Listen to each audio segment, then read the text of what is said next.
his killing streak began. Eventually, he would actually get married, believe it or not, to a woman named Ralphine Schwindler and get married on September 30th, 1961 and have one child. And the newlyweds would move around Oregon until landing in Salem, where Jerry would work on cars in his garage along with his day job to pay his family's lifestyle. And it is believed that Grace's willingness to fulfill Jerry's sensual fantasies is what kept him at bay and stopped his urges to stalk women and steal their shoes at the time. However, this would not last very long, as we know, otherwise he wouldn't be here. As he aged, he gained weight and his waist found him less attractive. Combining that with his child growing older and needing more attention, him and his wife's life became less and less frequent. And this would lead Jerry to go back to his old habits. While his wife was giving birth to their second child in 1967, he would follow a young woman to her apartment and strangle her, grape her, and would steal her shoes. He wouldn't kill her, but this would be the first time that Jerry would actually grape one of his victims. Those fantasies continued to grow darker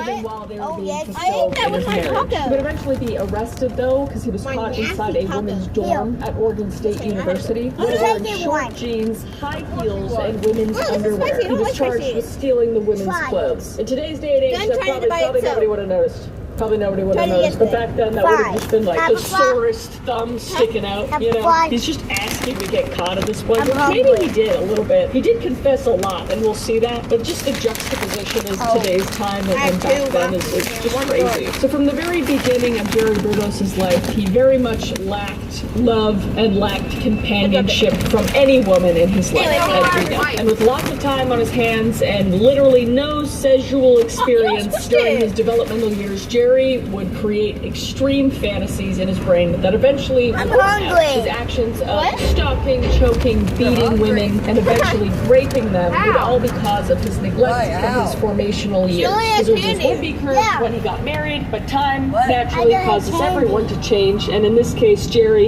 a lot, and his wife would slowly stop indulging him, probably because his fantasies became more and more dark and she wasn't willing to do those, which, fair enough, just because you're married to somebody doesn't mean you have to indulge in all their fantasies, especially if they're this would lead to his fantasies taking over again, except they would now be extremely dangerous, which would lead into his first murder. Linda Catherine Slauson was Jerry Burgos' first victim. She was a 19-year-old door-to-door encyclopedia saleswoman from Aloha.